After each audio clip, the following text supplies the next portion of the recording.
지난 시간에 이제 제가 전체적인 일제시대 전체를 한판 보여드렸죠. 그래서 10년대, 20년대, 30년대, 40년대까지 1945년 해방이 될 때까지 과정을 보였는데 다시 한번 이제 그런 것들을 보다 더 디테일하게 교재를 통해서 보는 거예요. 교재를 통해서. 그래서 여러분들 교재를 보시고 칠판을 보면서 설명을 들으시기 바랍니다. 다 이거 본 얘기죠. 20세기 전반의 세계가 제가 가장 역점을 둬서 말씀드린 게 이 20세기 전반기 이 1910년부터 1945년까지가 우리는 일제 식민지 지배를 받고 있었는데 사실은 이 시기가 세계대전이 두 차례나 일어났던 시기라고 그랬죠. 세계대전이라는 전 세계가 전쟁의 아수라장 속에 떨어져 있을 때 우리는 식민지 지배 상황이 있었기 때문에 가장 우리 민족이 비참한 그런 희생품이 되고 있었다는 점을 염두에 두고 있어야 돼요. 일제 36년 기간 동안에 세계는 전쟁통에 빠져 있었다. 그 전쟁을 일본이 전쟁에 적극적으로 가담하면서 우리 민족은 전쟁에 수탈당하는, 전쟁에 동원당하는, 그래서 우리 민족이 갖고 있는 모든 물적 자원과 사람들을 잡아다가 마구 전쟁에 수탈해 나가는 그런 쏟아붓는 그런 희생양이 되었다라는 과정을 알기 위해서 세계사 전체를 한번 쫙 보는 겁니다. 다 봤던 내용이에요. 7, 8조에서 한번 다 했던 내용들이죠. 그래서 1910년, 1914년부터 1918년까지 1차 세계대전이 일어난다고 그랬죠.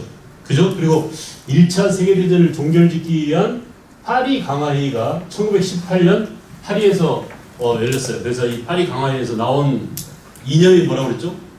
민족 자결주의라고. 누구의 민족 자결주의예요?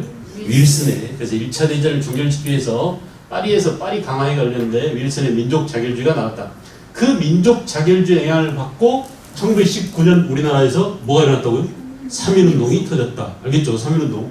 3.1운동 이후에 그 이후로 1929년입니다. 이게 잘못돼서 29년이에요. 책에는 29년으로 나왔죠? 네. 1929년에 경제 대공황이 일어나고 이 경제 대공황 이후에 경제 대공황을 타개하기 위해서 미국이라든지 또는 프랑스라든지 영국 이런 나라들은 공통적으로 뭘 했다고 그랬어요?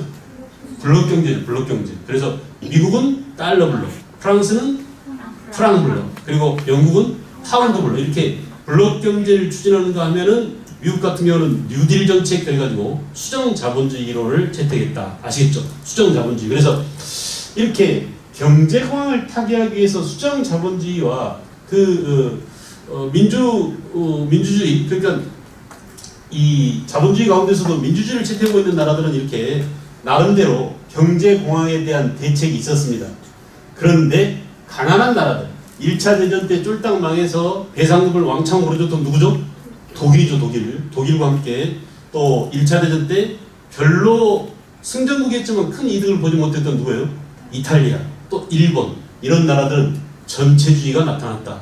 정치로는 전체주의, 자본주의로는 뭐라고요? 극우 자본주의, 제 민족만의 이득을 챙기려고 하는 극우 파시즘 또는 나치즘, 그리고 일본의 군국주의, 이런 것들이 나타났다.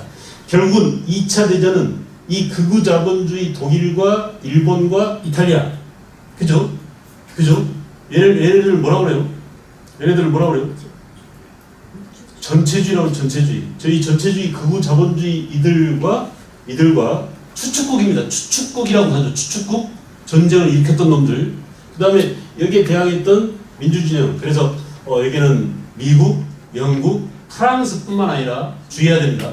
소련도 여기에 가담했다라는 사실. 됐어요?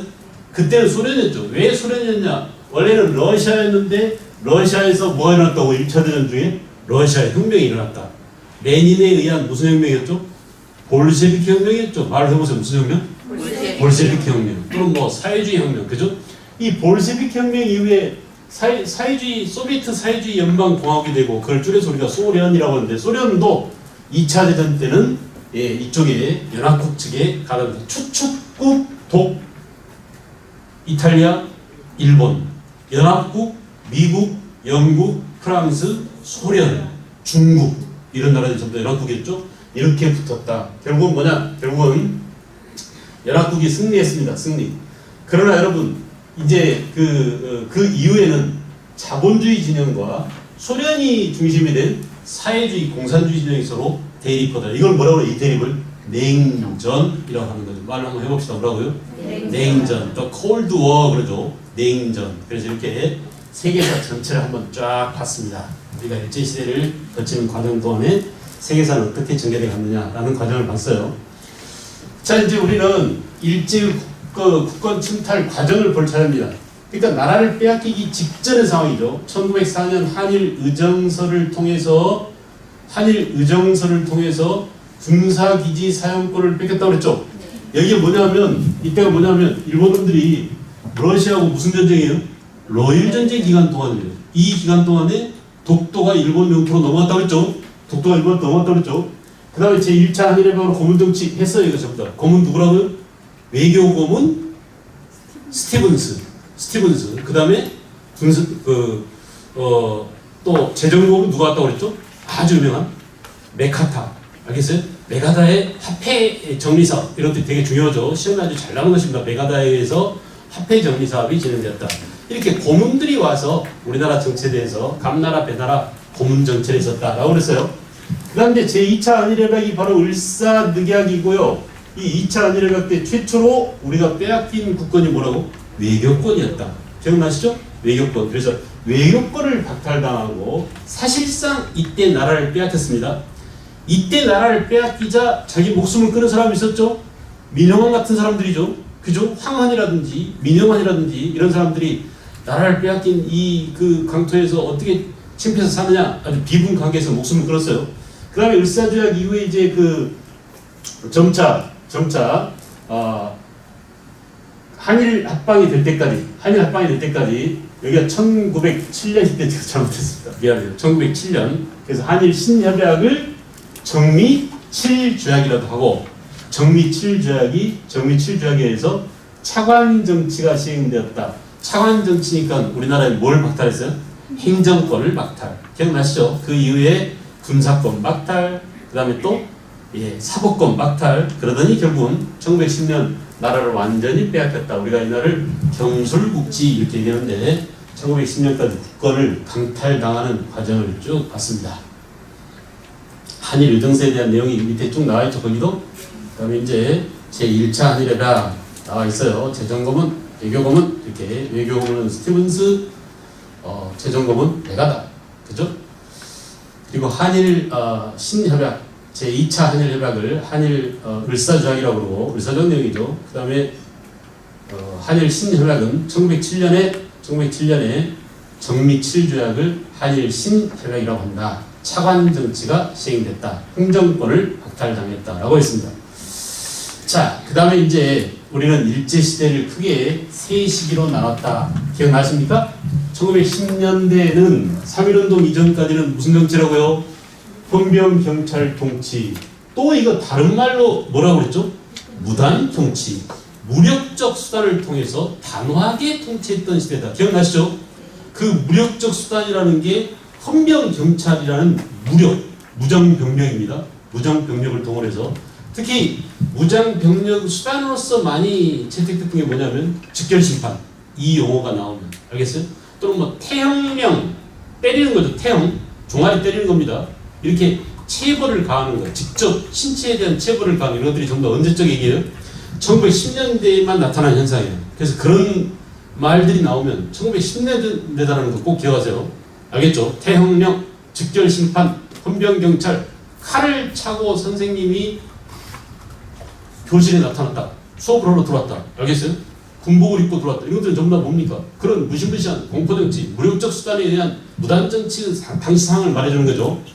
그러다 이제 1919년 3.1운동으로 우리 민족의 거족적인 저항에 부닥쳐서 일본은 헌병경찰 통치, 무단 통치를 벌이고 무슨 통치로? 문화 통치로. 그래서 이 문화 통치는 가장 중요한 게 뭐라고 그랬어요?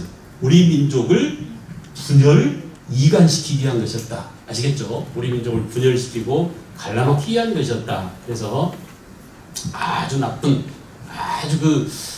나쁜 통치 기술입니다. 고등경찰 통치라고도 하죠.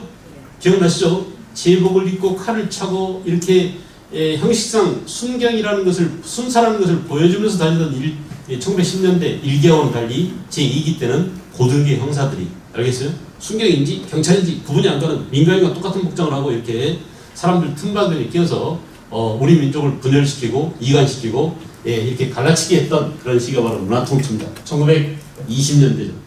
그러다가 경제공황이 몇 년이라고 그랬죠? 29년이죠. 그 경제공황을 타개하기 위해서 일본도 어때요? 사실은 일본 놈들이 세계에서 제일 먼저 침략적인 그런 전쟁으로 나왔어요. 어디를 쳐들었다고? 만주를. 2차 대전 터지기 이전에 2차 대전이 공식적으로는 39년에 터지거든요.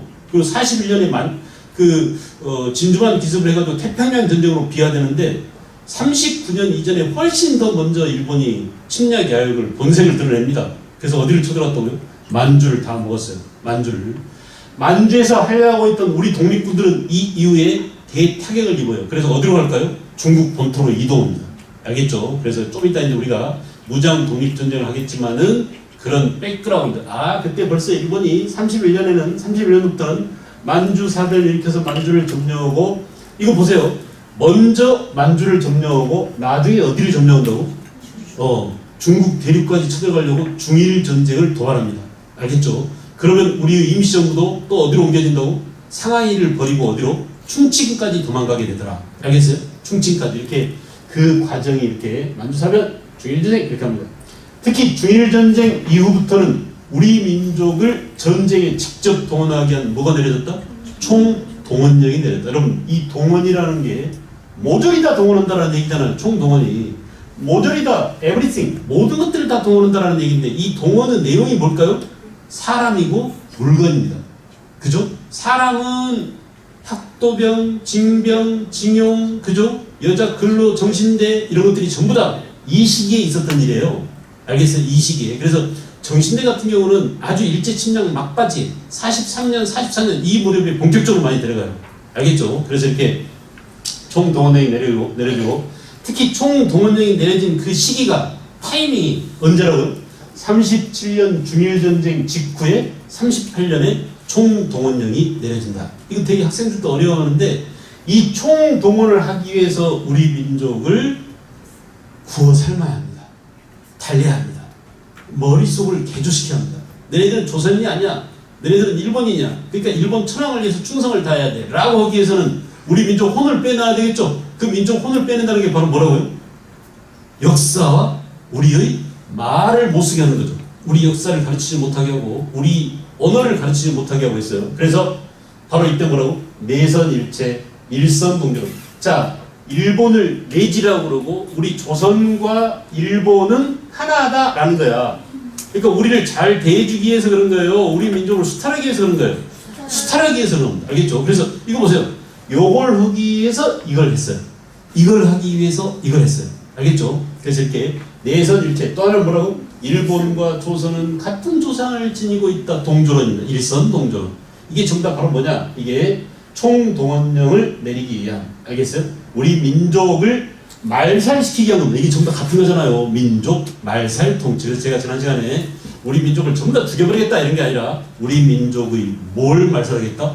혼, 정신을 말살하겠다. 아시겠죠? 그래서 역사 교과서 문제로 지금도 박근혜 정부하고 서로 대치 중이잖아요. 그죠? 그러니까 역사를 장악하겠다는 얘기는 국민의 뭘 장악하겠다는 얘기예요?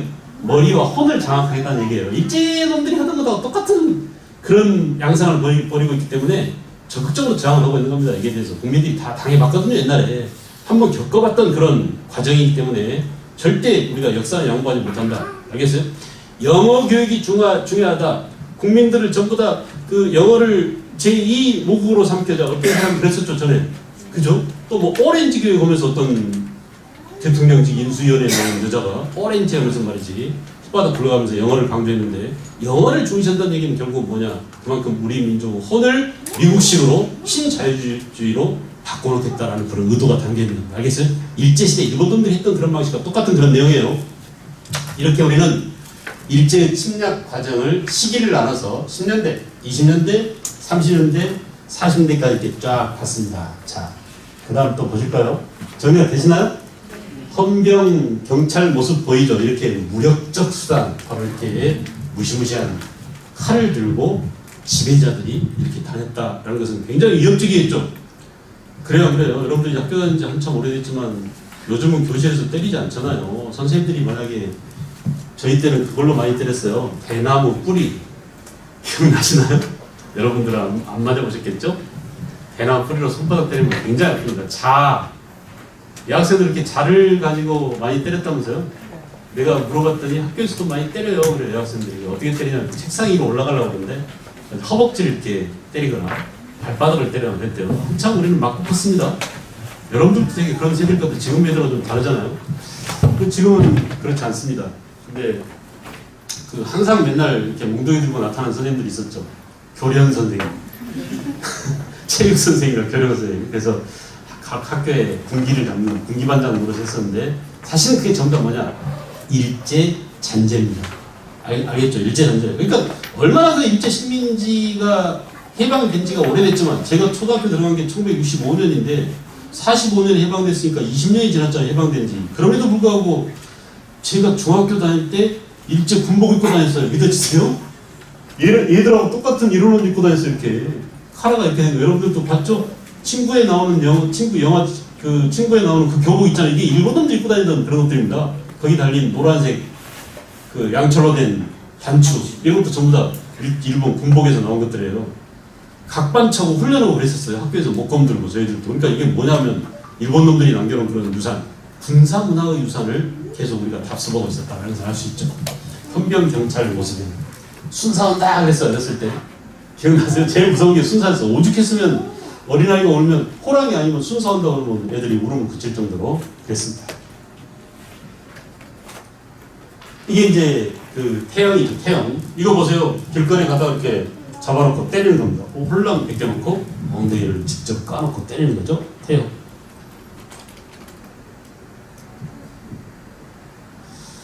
자, 그 다음에는 자, 이건 좀 구분해야 돼요. 헌병 경찰 때는 육군 대장이나 해군 대장 이런 놈들이 직접 총독이 됐어요. 그래서 이 조선 총독이라고 하는 자는 뭐냐? 일본 국왕에 직접 소속돼서 행정, 입법, 사법, 군 통수권을 완전히 장악하고 권력이 누구한테 다 집중되어 있다고요? 총독한테, 조선 총독한테 집중되어 있었습니다. 그래서 이 말 꼭 기억해야 돼요. 조선 태형령, 아까 엉덩이 때리는 거 봤죠? 그렇게 태형을 가할 수 있을 때는 언제라고요? 10년대밖에 없어요. 20년 넘으면 이런 게 다 사라집니다. 문화정치니까, 20년대 문화통치니까. 그래서 1910년대 태형령이 있었고, 이 중초는 뭐냐면 한국 사람들이 일본의 정치에 참여하는 것처럼 위장하기 위한 그런 위장단체였어요. 그래서 친일파들을 키우기 위한 그런 것이었죠. 그 다음에 1920년대가 되면 3.1운동 이후가 되면은 이거 보세요. 현역 군인 총독을 임명하겠다라는 조항을 삭제했지만 실제로 그랬어요? 안 그랬어요?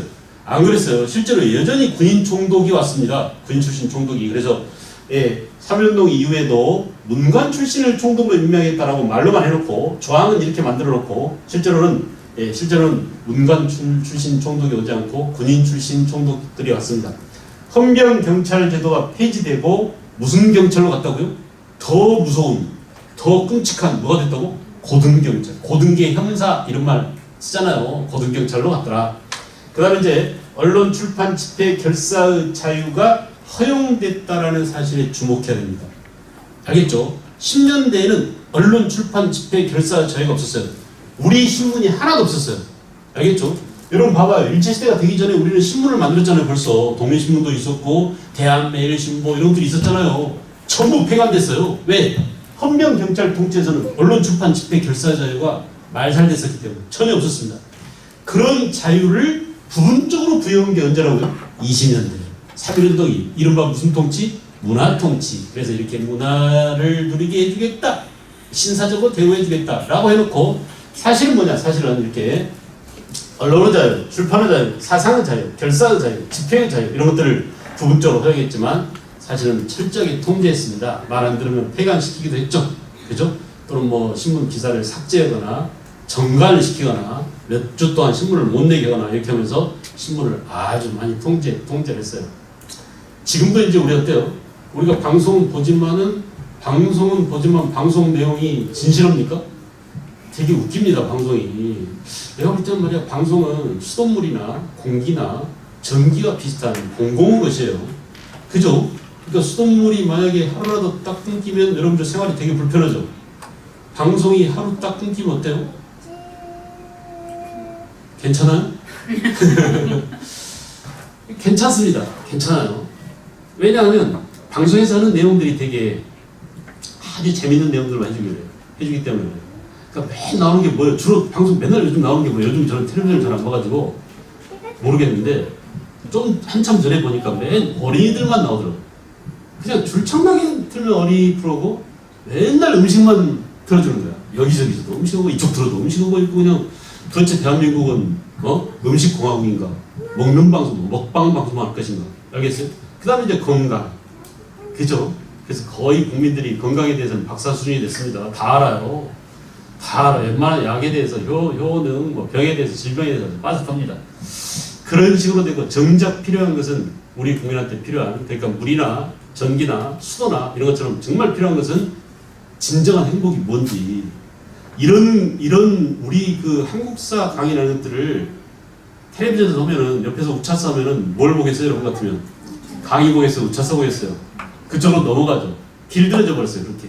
그러니까 사실은 방송이 공공의 도구로서 방송이 해야 될 일들이 굉장히 중요하고 필수적인 것들이 많은데 그것들 다 빼버리고 재밌고 감각적이고 쾌락적이고 이런 것들로만 유도해서 그러니까 거기에 이제 맨날 광고나 나오고 소비를 조장하고 그렇게 되다 보니까 완전히 전부 다 길들여져 버렸습니다. 그래서 그런 삶에 길들여져 있어요. 그래서 방송이 없어도 살긴 살지만 방송 내용을 보면은 형편없이 낮아졌습니다. 방송 질이. EBS 방송도 말이죠. 정말 좋은 프라임 다큐 이런 것들 굉장히 좋아요. 아주 수준 높고 EBS라야만 만들 수 있는 그런 질 좋은 내용이 많지만 근데 거의 모든 내용이 뭐냐면 경쟁적인 수업용 교육방송이에요. 그죠? 그러니까 교육방송을 보면 말이죠. 제대로 된 방송이면 좋은데 엉터리들이 많아요. 엉터리. 선생님들이 강의하다 실수할 수 있습니다. 저도 지난 시간 강의 보니까 마지막에 조선어학회인데 한글학회 이랬어요.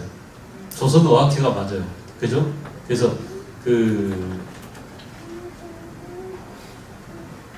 한글학회는 1907년 주시경 선생 때 만들어진 것이고 일제시대 말기에는 1942년 조선어학회 사건으로 일본한테 탄압받은 단체는 조선어학회죠. 이렇게 착각하고 실수할 수 있는데 문제는 뭐냐면 EBS 책이나 교재나 이런 내용들이 틀린 게 너무 많다는 거예요. 제가 언젠가 봤더니 틀린 내용을 교정한 내용이 책 한 권이에요. 알겠어요? 그러니까 100페이지가 넘어요. 쟤네들이 다 올려놨어요. PDF 파일로. 요번에 나간 수능 특강 EBS 교재 몇 번 문제 뭐가 틀렸습니다라고 틀린 것을 바로잡는 오류를 수정하는 그 내용이 페이지수로 100페이지더라니까요. 이게 공공방송이 그럼 되겠습니까? 그래 안 그래요? 저도 EBS에 있었지만은 사실은 그런 공공재이기 때문에 더욱더 신경을 많이 쓰고 잘 만들어야 되는데 그렇게 틀린 것들을 많이 만들었고 거기서 또 수능은 몇 퍼센트 반영한다고? 70%가 거기서 다 나와요. 그럼 도대체 뭐가 되겠어요? 그것뿐만이 아닙니다. 뭐 영어, 토익이니 뭐니 그냥 전부 다 EBS가 경쟁을 조장하고 성적 서열을 매기는 그런 것들만을 조장하는 그런 방송으로 전락해버렸어요. 그래서 문제는 뭐냐? 언론, 출판, 집회, 결사의 자유는 민주주의하고 함께 갑니다. 이 자유가 없으면 민주주의가 없다고 볼 수 있어요. 그러니까 지금 우리가 OECD 국가 가운데 언론의 자유가 얼마나 주어졌느냐라는 그 서열로 볼 때 한참 후진국이에요. 그래서 실제로는 우리 한국한테 언론의 자유를 좀 주어라라고 이명박 박근혜 정부 이후에 자꾸 국제사회에서 권장을 하는 그런 정도로 우리 언론의 자유가 위축되어 있습니다. 지금 알겠죠? 그래서 방송이라는 게 언론, 출판, 집회, 결사 자유라는 게 얼마나 중요한지. 그러나 1920년대 문화통치기간에 언론, 출판, 집회, 결사의 자유가 허용됐지만 중요한 것은 뭐냐 하면 자, 예를 들어보세요. 여기서 정부에 대항해서 반대하는 시위를 합니다. 세월호 집회가 열렸어요. 근데 여기서 또 다른 단체들이 나타나서 같이 집회를 합니다. 저도 집회 현장에 나가봤더니 마이크 대고 막 난리가 아니 시끄러워서 뭔 소리인지 모르겠어요. 이게 바로 소위 유명한 뭐예요? 어버이 연합이죠. 이렇게 집회 결사의 자유를 허용해놓고 서로 다른 단체들을 만들어 서로 지들끼리 싸우게 만드는 거예요. 이게 바로 뭐예요? 민족을 분열, 이간시키기 위한 갈라치기예요. 이해하시겠어요? 그러니까 일본의 문화 통치 가장 큰 핵심이 뭐라고요? 우리 민족끼리 서로 싸우게 만들었다 이겁니다. 신문도 친일파 신문을 만들어서 일본 놈들 대변인 노릇을 하게 했어요. 그때 대표적인 게 바로 뭐냐? 동아일보, 조선일보가 일제시대에 오히려 일본 놈들 앞잡이로 나팔수 노릇을 많이 했습니다. 알겠죠? 그래도 조선일보는 상당히 교양이 있었어요. 일제시대에. 그래서 조선일보를 통해서 당시 사회주의 공산주의자들이 굉장히 글도 많이 쓰고 공산주의 사상들이 일제시대 조선일보 통해서 했는데 그 조선일보가 해방된 이후에 훨씬 더 나빠졌어요. 일제시대는 훨씬 괜찮았던 조선일보입니다. 동아일보도 어땠습니까? 일제시대 베를린에서 송기정이 마라톤에서 금메달 땄었죠. 그래서 일장기 달고 사진 찍었었죠. 근데 동아일보가 이거 지웠어요.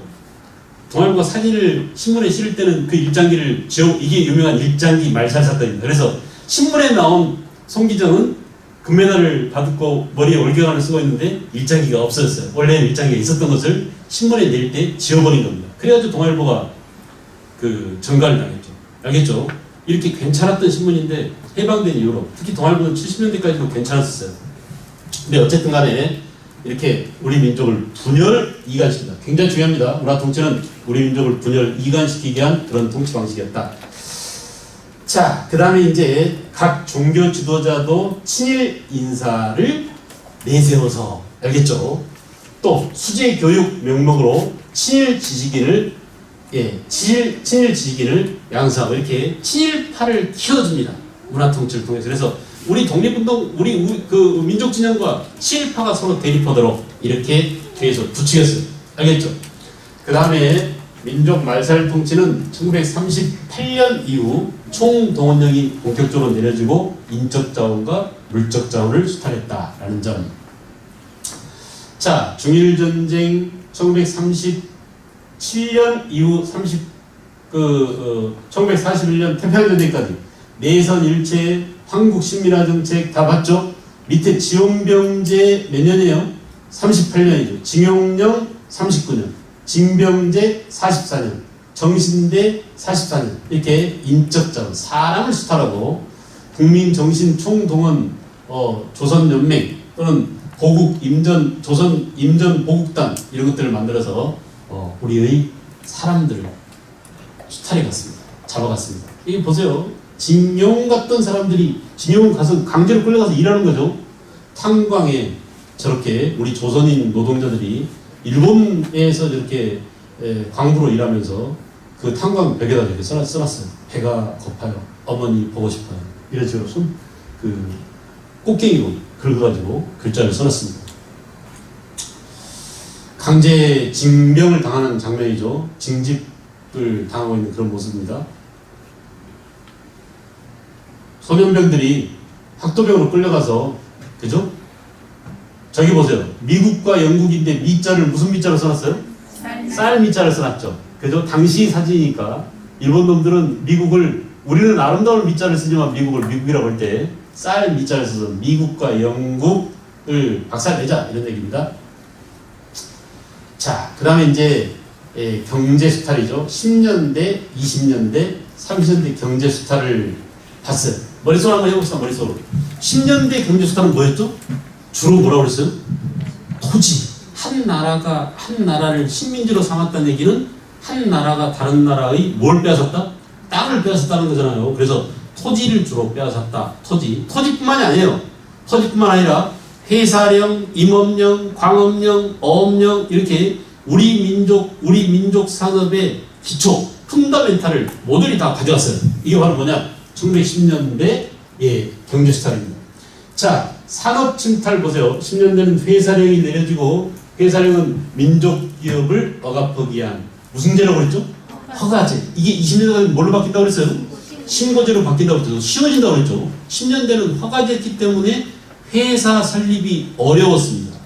얼마나 어려웠냐? 일본 놈들도 우리나라 와서 회사를 차리기가 어려울 정도로, 지네 나라 놈들도 회사를 차리기가 어려울 정도로 허가됐다. 그 다음에 산림령, 어업령, 광업령 이런 것들이 전부 다 우리의 임업, 광업 이런 것들을 침탈하기 위한 그런 조치였다. 산업 침탈이죠. 그 중에 제일 중요한 게 10년대 일본 놈들이 우리나라에서 빼앗은 가운데 제일 중요한 게 뭐라고요? 토지다. 토지. 그래서 토지 조사령은 1911년에 내려졌지만 토지조사 사업은 1912년부터 18년까지 전개됩니다. 그래서 예, 토지조사령이 내려지고 자 이거 보세요. 이 표현이 되게 잘 나와요. 기한부 신고제 무슨 의미인지 알겠어요? 야 너희들 갖고 있는 땅 전부 다 신고해. 관청에다 신고해. 근데 언제까지 하라고요? 기한을 정해줬어요. 근데 모내기하고 막 풀 뽑고 뭐하고 바빠 죽겠는데 언제 신고합니까? 기한이 너무 촉박해서 신고 못했어요. 신고 못한 토지는 어떻게 되겠어요? 일본인한테 다 뺏겨버려요. 너 신고 안 했잖아. 네 것도 아니래. 이렇게 뺏어갔어요. 알겠죠? 그래서 촉박한 기한부 신고제. 또 복잡한 절차. 너무 복잡해요. 너무 복잡해요. 알겠죠? 여러분들도 뭐 은행에서 뭐 대출 같은 거 한번 받아보세요. 얼마나 복잡한지. 서류들이 되게 많죠. 도장 찍어야 될 것도 많고 그냥 잔 글씨로 뭐가 잔뜩 적혀있는데 이거 도장 다 찍어야 돼요. 얼마나 짜증납니까? 이런 일들을 글자도 모르는 농부들한테 흘러버렸으니까 허기했으면 어떻게 했어요? 되게 그 당시에는 글자를 모르는 사람들이 태반이었어요. 문맹률이 엄청 높았습니다. 우리가. 알겠죠? 그래서 이렇게 복잡한 절차 때문에 신고를 못한 미신고지는 국유지로 만들어버리고 이 국유지를 조선총독부가 소유한 다음에 누구한테 넘겼다고 그랬죠? 동양척식 주식회사. 말로 해볼까요? 뭐라고요? 동양척식. 아주 유명한 이걸 줄여서 동척이라고도 하죠. 동양척식 주식회사한테 넘겨주면 이 동양척식 주식회사는 일본에서 모집한 이민자들한테 다시 부양해줬어요. 알겠어요? 그래서 그 당시 땅값이 일본에서 땅을 한 평 팔면 우리나라에서 7평 살 수 있다고 합니다. 그러니까 7배 튀기는 거잖아요, 재산을. 그러니까 일본에서 사람들을 모집해 그래가지고 사람들을 조선으로 이주시켜서 너희들이 여기서 땅 한 마지기 살 수 있는 거 가지고 가면 조선 가면 7마지기 가지고 농사 지을 수 있어. 그러니까 여기 일본에서 힘들게 살지 말고 조선으로 가자 해가지고 많은 일본 사람들을 모집해서 조선으로 끌고 왔어요. 투자자를 모집해서. 이게 누구라고요? 이 회사가 누구라고요? 동양척식 주식회사. 알겠죠? 그 다음에 이제 또 이렇게 미신고지뿐만 아니라 공동소유지가 많잖아요. 그죠? 우리 조선시대는 특히 공동재산이 많아요. 마을 소유 땅. 그죠? 또는 뭐 우리 집안 소유 문중 땅 이런 것들 있잖아요. 요거는 공동소유이기 때문에 누가 신고할 주체가 없어요. 마을 건데 누가 신고합니까? 그죠? 또 하나는 뭐냐? 신고 못할 땅이 국가 소유 땅이에요. 나라가 망해버렸어요. 이시왕조가 망했습니다. 그럼 누가 신고합니까? 국가 대신 신고할 사람이 없잖아요. 이런 땅을 모조리 다 합쳐보니까 우리나라 전체 토지의 몇 퍼센트를? 40%를 일본 놈들이 가져갔다. 이게 바로 뭐라고? 이 과정을 거쳐서 우리나라 토지를 강탈해간 그 사업을 총칭해서 뭐라고? 토지조사 사업이라고 한다. 알겠어요? 그래서 40%의 전국토 40%가 총독부 소유가 됐고, 그래서 동양척식회사가 일본인한테 불화해주고 일본인 농업 이민들이 급증해서 결국은 식민지 지주제가 확립되게 되었다. 조선은 일본 식량의 원료 공급지가 됐다. 이 말 이해할 수 있겠죠? 일본이 지금 전쟁해야 되잖아요. 1차 대전. 그래요. 전쟁에 필요한 물자 가운데 제일 중요한 게 뭐예요? 식량입니다. 식량을 안전되게 확보하기 위해서는 땅이 필요하니까 이렇게 원료 공급지로 만들기 위한. 또 하나는 뭐냐? 지주 지원을 확대하고 소작농과 대립이 격화됐어요. 자, 이게 지금 좀 복잡하긴 한데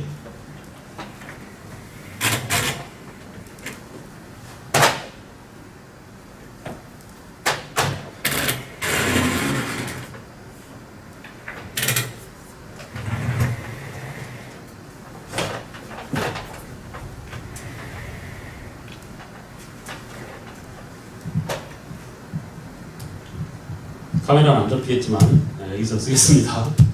가운데를 끌고 가려니까 글자가 겹쳐가지고. 자, 이거 보세요. 원래 우리가 뭐라고 그랬죠? 지주하고 전호라는 게 있었어요. 이게 이제 다음 학기에 해야 될 게 우리가 경제, 사회, 문화인데 거기에서 본격적으로 이런 토지제도, 세금제도 이런 것들 그때 다루겠어요. 우리가 그런 것도 하지 않고 지금 넘어왔잖아요. 그죠? 정치사 위주로 했기 때문에 여러분들이 지금 멀뚱멀뚱 이렇게 볼 수밖에 없는데 조선시대의 토지제도는 뭐냐? 땅을 가진 양반들이 되게 뭐였어요? 지주였어요. 그래서 우리가 양반 지주라는 말을 씁니다. 거의 대다수의 농민들은 땅이 없는 소작농이었죠. 그 소작농은 뭐예요?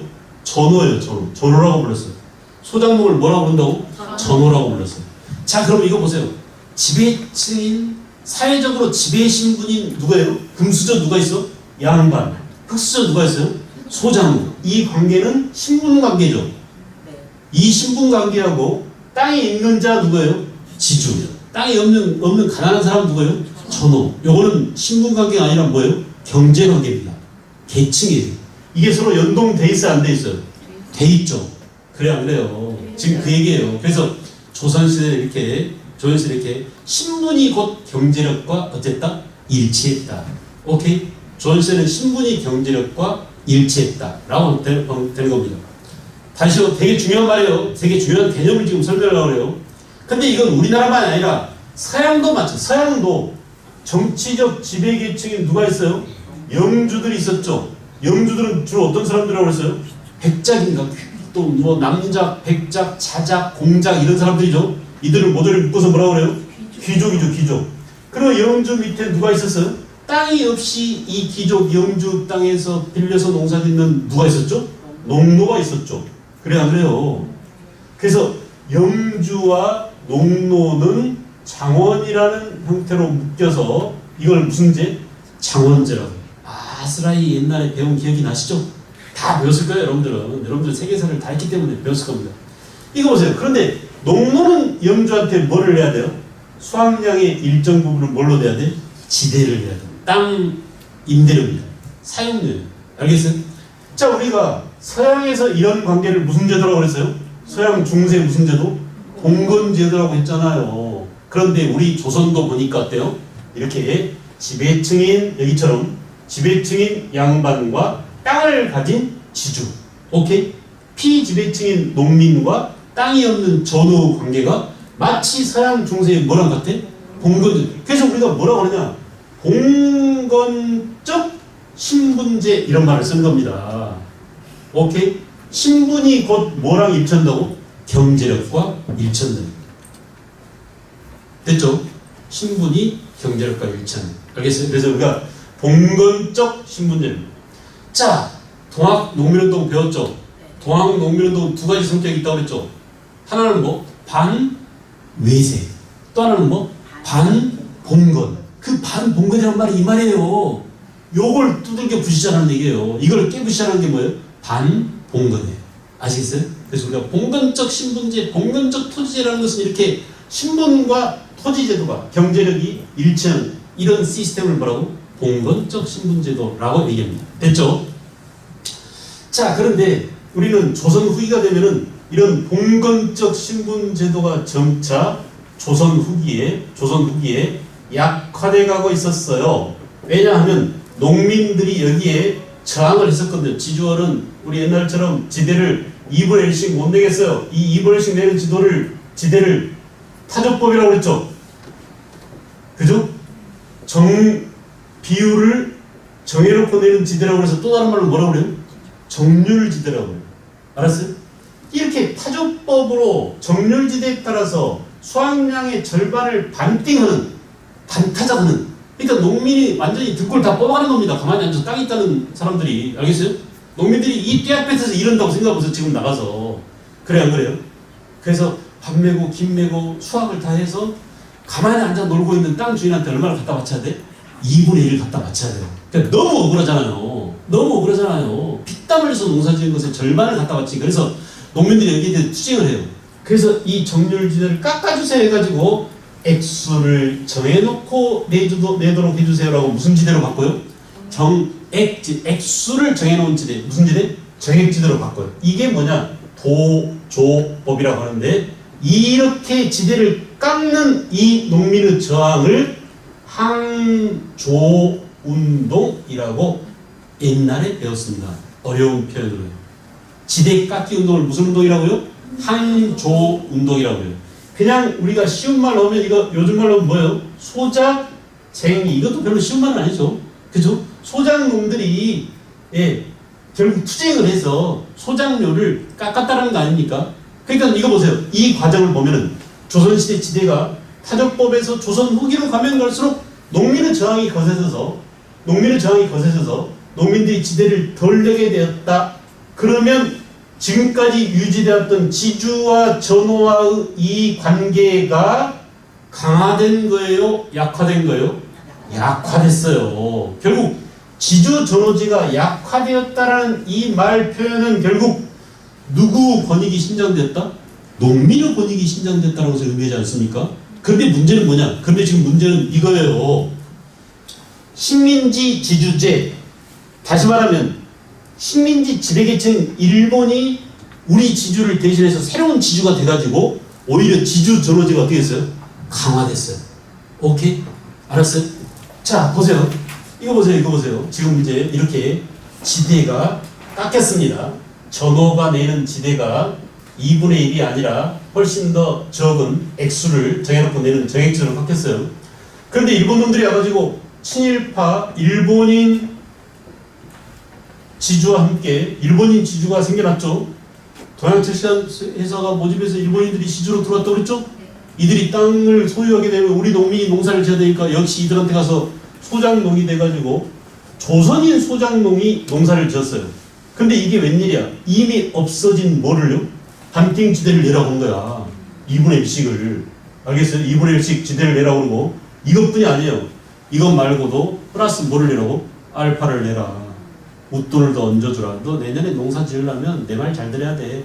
너 쌀 말고 그 옆에 감자도 있다며? 지금 옥수수 한참 나잖아? 그거 좀 나 좀 갖고 와. 이렇게 해서 뜯어먹어요. 별별 다 뜯어. 물세 내라, 비료값 내라, 종잣값 내라 이렇게 해서 마구마구 얹어서 뜯어먹습니다. 그러니까 농민들이 봐봐요. 야 이거 뭐야? 양반들이 지배하던 것보다 일본 놈들이 지배하고 나니까 훨씬 더 뜯어가는 게 많네라고 농민들이 불만을 느끼겠죠. 그죠? 농민들은 불만을 느끼지만 양반들은 어떻게 돼 있어요? 뭐랍쇼? 우리가 농민놈들 때문에 지대를 깎아줬는데 이놈들이 와가지고 우리는 어때요? 이득 보네. 그래서 이 양반들은 무슨 지주가 됐다고? 일본하고 손을 잡는 무슨 지주? 친일파 지주가 됐어요. 물론 그렇지 않은 사람도 있었지만 거의 대부분이 친일파 지주가 됩니다. 아시겠죠? 그래서 일제시대 지주들은 되게 뭐예요? 양반 지주들은 되게 뭐예요? 친일파가 되는 경우가 태반이었습니다. 왜? 이런 경제적 이해관계 때문에 그랬다. 되게 어려운 말이 지금 여기 나와서 이걸 잠깐 설명했습니다. 식민지주제라는 게 그런 거예요. 그래서 식민지주제는 뭐냐? 지주전호제가 훨씬 더 강화되었다. 역사 수레바퀴가 근대적으로 가는 거예요. 오히려 뒤로 후퇴하는 거예요. 뒤로 후퇴하는 거죠. 봉건제도로 가고 있으니까. 봉건사회를 깨고 근대사회로 가야 하는데 근대사회로 가기는커녕 뒤로 후퇴하잖아요. 그죠?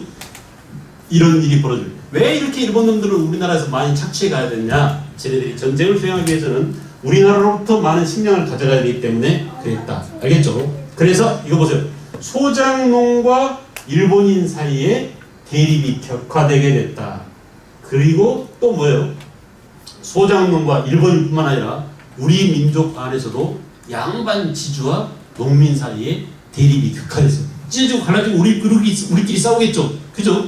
이렇게 1920년대는 이렇게 1920년대는 그 이후에 이제 그 1920년대는 소작쟁이가 격렬하게 진행됩니다. 그래서 아시겠죠? 자, 농민의 경작권 상실, 농민이 땅 뺏겨버렸죠. 소작권은 이거 보세요. 이제 그런 얘기가 자세히 나오죠. 소작농들은 기한부 소작농으로 잘라. 야, 너 올해만 농사 지어. 내년에 이 땅에서 농사 지으려면 나한테 뭘 줘야 돼? 웃돈을 줘야 돼. 알았어요? 그러니까 농민은 더 안 줄 수가 없어요. 옛날 이거 보세요. 옛날 우리 지주 밑에서 농사했던 농민들 어때요? 영구 경작권이 있었어요. 내가 한번 그 지주 밑에서 농사 지으면, 그러니까 박경리 소설 토지를 보면 토지에 최첨판이 나오잖아요. 최서희가 나오잖아요. 그 밑에 수많은 서방들이 이서방, 박서방, 김서방 이런 놈들이 그 최첨판 댁에다가 갖다 바치고 농사 짓고 살고 있는데 그 관계가 어때요? 이게 주종 관계가 있지만 그래도 많이 돌봐주죠. 네. 박서방, 이서방 오면서 많이 돌봐주고 챙겨가고 자기네들이 만주로 갈 때 어때요? 다 식솔들 걔들 데리고 끌고 갑니다. 그래서 그들을 책임지려고 하는 그런 게 있어요. 내 식구라는 그런 의식이 있었어요. 비록 내 땅을 빌려서 땅이 없이 농사를 짓고는 소작농이지만 이 박서방이 죽으면 박서방 아들이 그 땅을 계속 농사 짓는 거예요. 박서방 아들이 죽으면 또 뭐예요? 그 손자가 이 지주 밑에서 농사를 지을 수 있도록 뭘 보장해주고 있어요? 영구 경작권을 보장해주고 있어요. 요즘 말로 오면 정규직이에요. 정규직이에요. 근데 일본 놈들이 와가지고 뭐예요? 완전 비정규직. 1년 단위 계약직입니다. 너 내년에 계속 여기서 공사 치울래? 그러면 이리 와. 커피 좀 타와. 봉걸레 좀 빨아와. 유리창 좀 닦고. 내 차 좀 세차해. 카네이션 꽃 좀 살려내. 알았어요? 이런 별의별 짓을 다 시키는 겁니다. 알겠죠? 그래서 우리 농민들은 훨씬 더 지위가 격화되게 됐다. 몇 년대 봤어요? 10년대. 토지조사사업 결과 굉장히 어려운 개념입니다. 알겠죠? 지주전호제가 강화되었다. 그 지주전호제가 강화된 것은 뭐냐? 친일파 지주가 등장한 이후로. 알겠죠? 이렇게 해서 10년대까지를 받고 쉬었다가 다시 또 쭉 보도록 하겠습니다. 네.